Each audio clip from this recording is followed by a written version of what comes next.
Hello and welcome to Weather HQ. I'm Paolo del Rosario. This week, from space tech to sea life, we're talking innovations that protect our planet.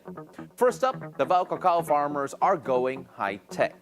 A new system using satellites, sensors, and drones sends early warnings when crops are under stress, helping farmers fight disease and drought. Here's my conversation with Mary Grace Gasco, the founder and CEO of Space Crop, the startup behind this innovation. Yeah, so I grew up in an agroforestry community in Mindanao, in southern Philippines, and I took geography at the University of the Philippines, Sulivan. So that's where my space science and technology applications actually started. So I went to Hungary to study for my master's in environmental sciences, and then eventually I got exposure to different incubation programs in Europe. So that actually how spacecraft started eventually.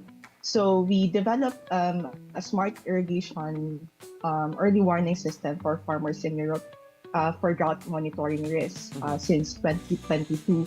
And then last year we received an innovation award from CIRCA to pilot our technology in Southeast Asia. So we selected cacao in the Philippines because we did a lot of literature reviews or research on what could be the best high-value crop that we could pilot on for our technology. And we discovered that cacao has so many challenges at the moment globally when it comes to production level due to decreased production and also increasing demand. And so every year, the prices of cacao raw beans is actually skyrocketing in the market. So we thought that maybe we could do a pilot in cacao in the Davao region to help them to discover what challenges do they have and also to develop more use cases for our technology. Well, the fact that you're helping make sure that cacao is more available, I say thank you for all the chocolate lovers out there. But for the first ones hearing about this, of course, this is already a proven technology. You mentioned it's been used in Europe. How does this system actually work? Let's put it in layman's terms para hindi matakot yung mga potential adopters. Yeah, that's a great question. Well, our technology is very simple. We use satellite data. As you might already heard about satellites, that is roaming around the Earth's surface. So we collect data from satellites remotely, anytime, anywhere. And then we model the data. So using the satellites, the satellites has sensors. So whenever it goes around the Earth, and also it captures images, from the surface of the land, for example, like fields or farms, then we will be able to actually identify if the farm is under stress or if the vegetation is under stress or not. So it goes in the same way with, if we collect data, say, from a specific farm in Davao, a cacao farm in Davao, and then satellite data can capture it.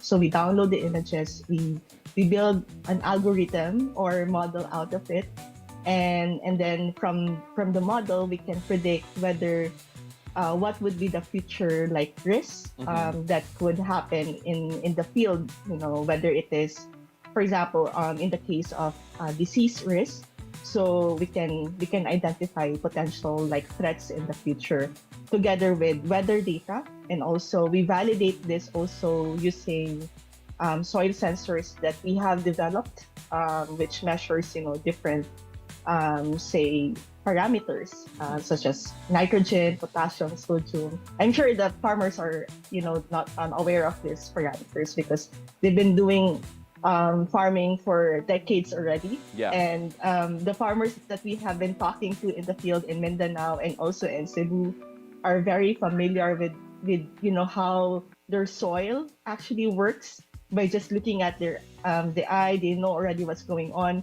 But what's the problem is that they do not really know what's going to happen in the future. Yeah. And that's where spacecraft comes in as an added value to their farming activities.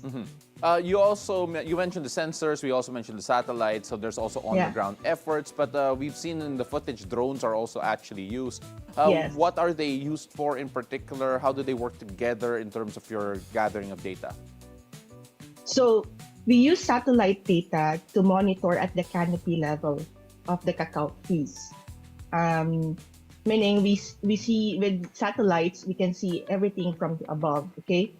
With drones, we use it for high-level monitoring, meaning at the fruit crop level, kasi the way, as you can see in the photos, cacao trees are actually more of like a forest tree, okay?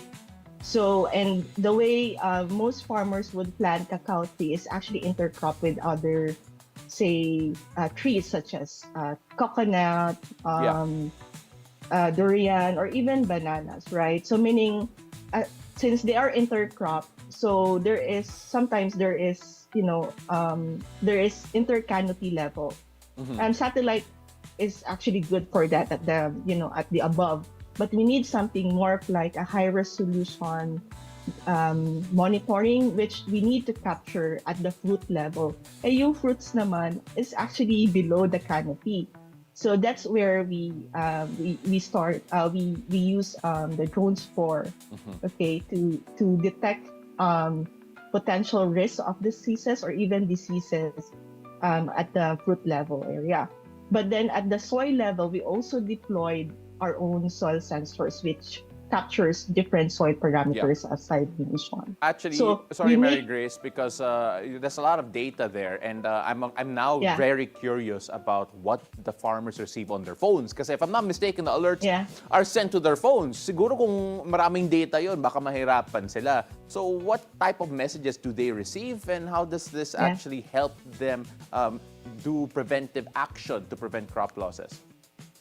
We are still developing that part because in the first phase of our project, we focus more on data collection.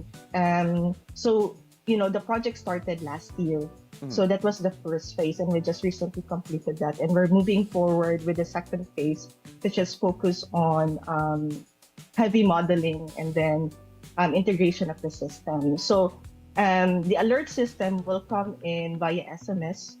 And what we plan to do is that we send an alert via SMS to the farmer, telling them about the weather situation on that day, what are the situation of their soil based on the sensors that we have deployed, and also the data that coming from the sensors that we have received, and also what would be the potential risk based on those data coming from from weather. And also from the soil sensors, which we are validating with drones and satellites. Have we seen progress already in terms of, well, not necessarily their yield, but then in the way that your pilot farms have approached their planting process, or maybe in terms of preventing any diseases that might have been spotted by your system already? We are still in that process of understanding better, how our system or technology actually really works in the field with farmers. Because, this technology, we are developing a new technology here, meaning there could be a lot of, say, anticipated, say, challenges that we did not actually know from the beginning. So which means it's very important to establish really good coordination with the farmers, because the farmers are the ones observing and validating the information that we are forwarding to them on the field. And secondly, we also integrate with the farmers' knowledge and experiences in the farm, because remember, they have their own practices that they have been doing already for decades. After the break, my chat with an environmental advocate on how to keep our seas alive and thriving. Stay with us. Weather HQ will be right back.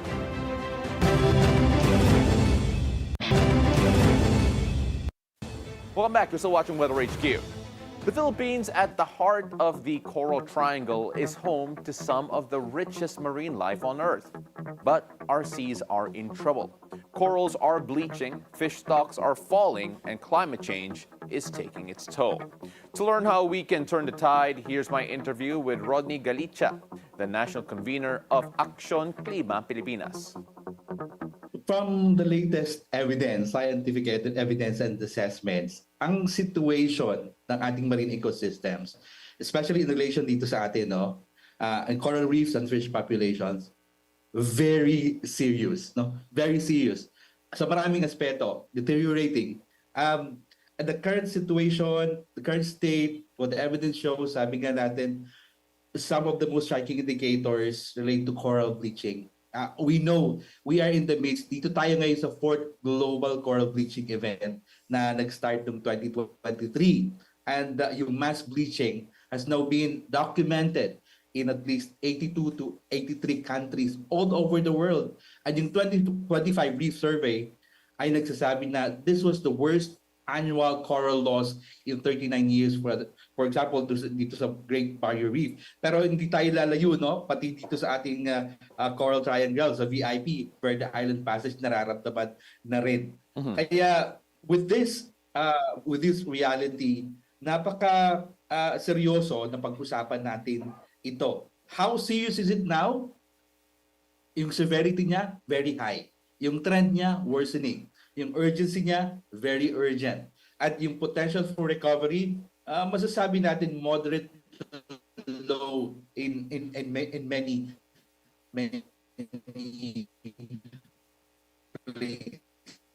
places. All right, Sir Rodney, we're going to try to get your connection back. We're going to try to get the connection back here, Sir Rodney, because we are having a bit of a difficulty with the connection. But of course, we are still talking about the coral bleaching here in the Philippines. Of course, fish populations declining, and of course, climate change is still making it worse. And one of the reasons why we want to talk to him. I believe, Sir Rodney, we have you back here. Let's focus on climate change because it is seen as a quote threat multiplier.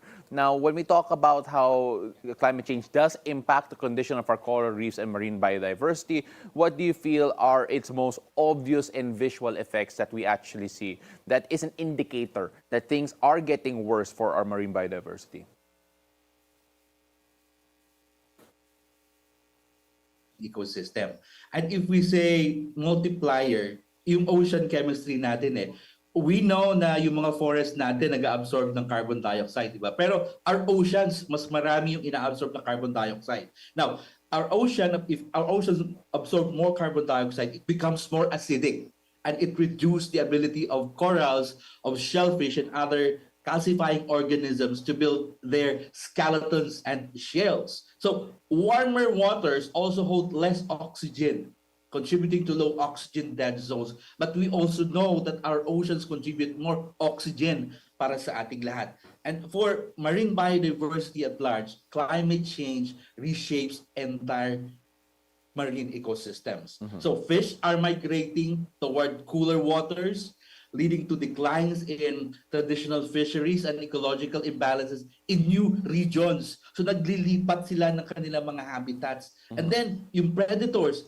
and prey may become out of sync. So climate change really is a multiplier when it comes to biodiversity and migration and actions ng ating mga ecosystems doon sa ating karagatan. Kaya malaki ang epekto ng krisis sa klima sa ating marine ecosystem. Sir, there turns out to be a lack of a nationally coordinated monitoring system for reefs here in the Philippines. Now, when we talk about the gap in terms of from an advocacy standpoint, how critical is it that we do something to address this or at least have a way to monitor our reefs from a national level? We know that there's a critical gap now because we know that we have decision makers and we have communities. No?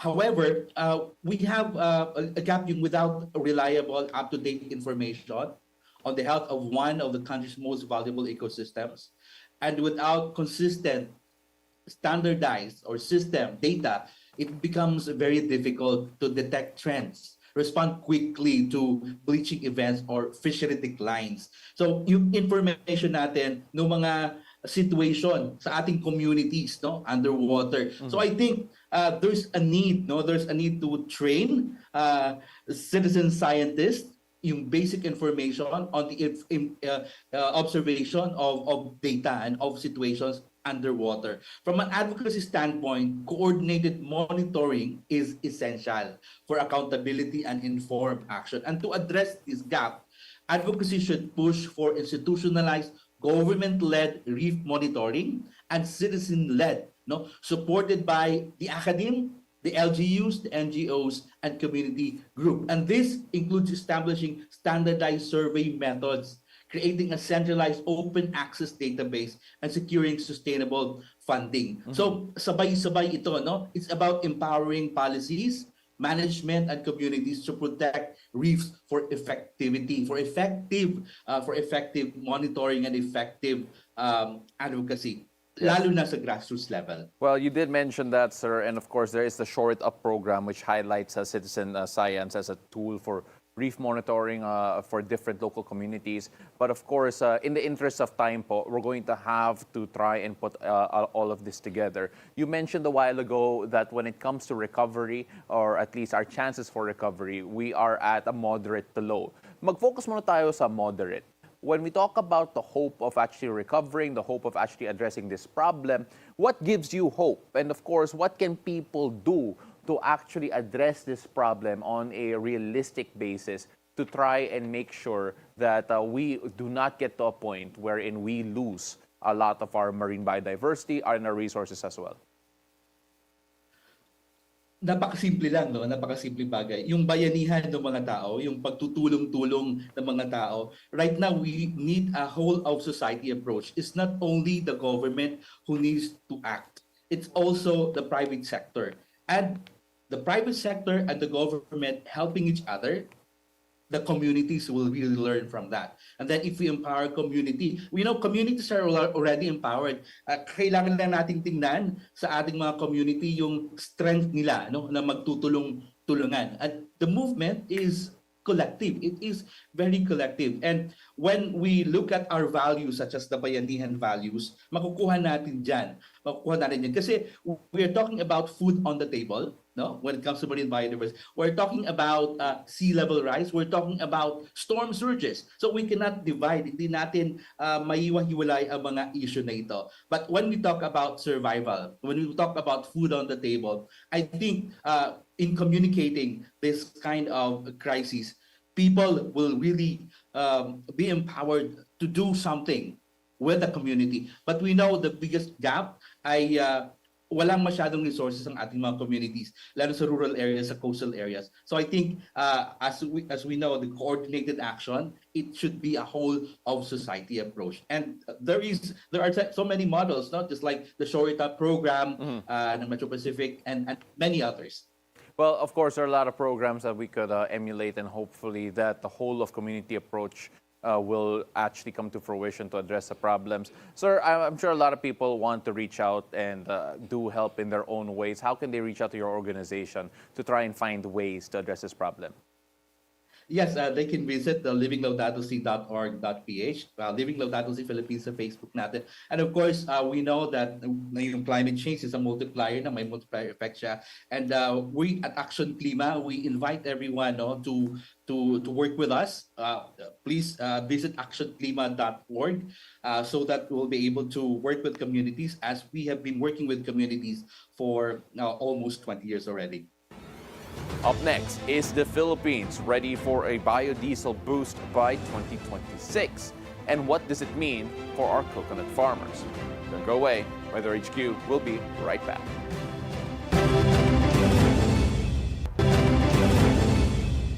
Hello there, you're still watching Weather HQ. I'm Paolo del Rosario. Coconuts aren't just for cooking anymore. They're for fueling our move to cleaner energy. With a biodiesel blend boost set for 2026, industry leaders say we're ready. But the question remains about costs and supply. Here's my interview with Jess Aranja, the chairman of the Coconut Oil Refiners Association. Yung the biodiesel case was developed, itong paghalo ng coconut, is because at that time, coconut has a very low price in the world market. So we opened that para matulungan ang coconut industry. However, as time goes by, bumagsak ang presyo ng palm oil. And palm oil is used by Malaysia and by Indonesia as biodiesel additive, no? So, napakamura noon. And then, so I was suggesting that there should be a threshold na if the price is a certain difference, lower ang palm oil, you can import the palm oil to use that. And you can, and then vice versa if it is the other way around. However, they were accusing me of not loyal to the coconut industry. But my point is this. The fact is, there is a law kasi that if you import, anything you import and it is used as animal feeds compounder, it is exempted from the payment of value-added tax. So what happened is there was an increase in the importation of palm oil. Palm oil, by the way, is a derivative from palm oil, fractionated, ibig sabihin, dinaan sa freezing ng 11%, and yung liquid, yun ang natira. And that will not coagulate easily, no? So, yun ang pwedeng ihalo.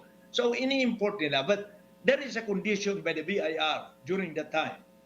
Sabi ng BIR, you can import and exempted from the payment of VAT, provided what you have imported as a compounder should be unfit for human consumption. However, I discovered that a lot, mayroong unos na dumarating na importation. Ang laki. Sabi ko, bakit kaya nag-import ang mga ito? So, I discovered by checking the volume, the report, as a matter of fact, nagising ang lower house, in-investigate ng lower house yan. So, my point is, what they have imported, hindi naman talaga ginamit sa feeds. Because ang feeds, as I know, ang compounding feeds lang ng palm oil o ng coconut is only 0.05%. Opo. But yung importation was so huge. So we discovered that it is being sold as cooking oil because it does not pay the value-added tax. And it is also used as an additive for the biodiesel because the law in biodiesel, it says only coconut can be mixed because that was intended to help the coconut industry. However, enterprising people are importing using that because the gap is so much. Today, for instance, ang price ng crude coconut oil in the crude in foreign country in the world market is $2,570,000 per metric ton. Opo. Ang price ng palm oil is 1,100 per metric ton. So, I was saying that there should be an automatic change sa gamit, di ba? If the price differential is X amount, then dapat gamitin mo ng coconut or vice versa, gamitin mo naman ng palm oil kung mababa. That way, it will also bring down the price ng diesel in the mga pump prices. No? Yes, sir. Sir Jess, sorry. I don't want to interrupt you here. But then at the same time, you're talking about yung economics po ng using coconut oil in particular. Some people are also wondering about yung coconut supply po natin because right now, people are saying, or at least you have mentioned, or your organization has mentioned, na manonormalize next year yung coconut supply dito sa Pilipinas po, almost in time for yung biodiesel shift. What is driving yung recovery na to po? Well, there's pagka kasi ang stiff yung heat ng mga past year, ang tendency is bumabawi ang sa mga umuulan na, bumabawi ang coconut, bearing fruits faster na maging copra so that it can be transformed into oil. But my only point is this. Opo. I am promoting coconut. I am based in coconut. I'm promoting coconut. However, I cannot do something promoting it, but unscrupulous people are making money because we lost about 45 billion pesos in value-added tax. And that's why the government ordered to stop the importation. Yes. And alam mo kung ilan ang na-reduce sa importation, na Paolo? Na-reduce yan by 70%. Just 70% imagine. po.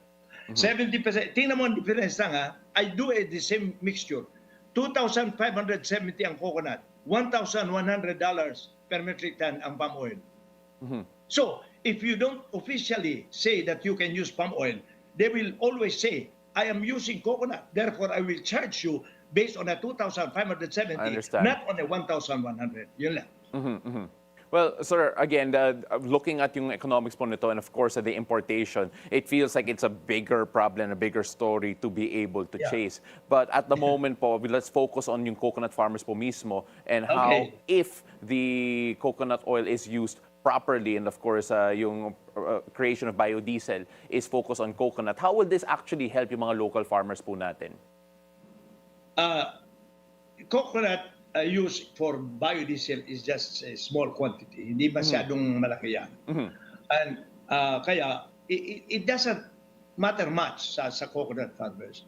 Ang coconut farmers talaga is, yung driving force dyan is the world market price of competitive oils. And remember, we have to use coconut kasi more on the high value products. Like, we were able to have Joconis Hospital in a counterpart ng subsidiary of so I should say ng Harvard to saying that coconut oil nung peto coconut oil is safe, there is no cholesterol in coconut oil, and it helps the body. Mayroong may mga contents yan na can help the brain, can help the heart. It can also kill envelope virus. Proven yan in the United States, Joconis Hospital. So, dapat sana, kung ako, i-develop natin ang mga high-value finished products because that cannot be matched by palm oil because they cannot do that. But if we only use oil lang tayo, iho, ang mangyayari, ang palm oil per hectare can produce 5 tons of oil. Our coconut, kung oil lang pagbasehan mo, can only produce 500 kilos of oil. So, definitely wala kang laban. Yes, sir. So we have to shift to high value, medicinal value. Mayroon tayo virgin coconut oil, mayroon tayong medium chain triglyceride that can help the body and kill envelope virus. So bakit hindi natin i-promote yan? Yun dapat ang habol natin ngayon. Research, more of research or develop those which have been developed na. Yun lang naman ang focus ko. Now, in the event that there is a chance for us to sell abroad higher value, then switch to a lower value so that you can lower the pump price, you can help the farmers sell at a higher value, and again, save our country's fund. Nagkakamali ko minsan ang mga kasama ko sa coconut. Because akala nila, when I promote this, I am against coconut. Hindi ho. They cannot just understand. Or some of them, maybe, because they are investigating now 7 companies. BIR is investigating kung saan na-ibenta yung mga inimport nilang pamulin. And that wraps up this week's Weather HQ. Thanks for watching. I'm Paolo del Rosario. See you again next week only here on BNC, the Bilyonaryo News Channel. Have a great weekend.